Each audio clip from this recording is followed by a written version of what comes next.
गोष्टीरूप साने गुरुजी. लेखक श्यामकांत कुलकर्णी. स्त्रीधनाचं महिलेनं दिलेलं दान.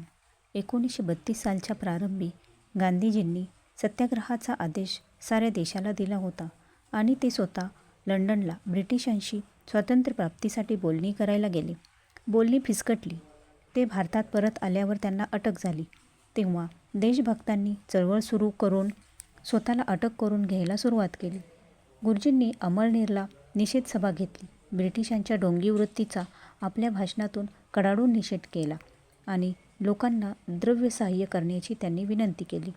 तेव्हा सभेला उपस्थित असलेल्या एका गरीब गुजराती महिलेनं चटकन आपल्या हातातील सोन्याची पाटली काढून गुरुजींना दिली. त्यावेळी आजूबाजूचे लोक तिला म्हणाले, "बहन, एवढी सोन्याची पाटली देण्यापूर्वी घरी पतिदेवांची संमती तर घ्या." त्यावर ती स्वाभिमानी महिला ताडकन म्हणाली, "दागिने म्हणजे माझं स्त्रीधन आहे. त्यावर पतीचा काय अधिकार आहे? शिवाय मला खात्री आहे की देशकार्यासाठी मी काहीही दान दिलं तरी माझे पती माझ्या आड येणार नाहीत."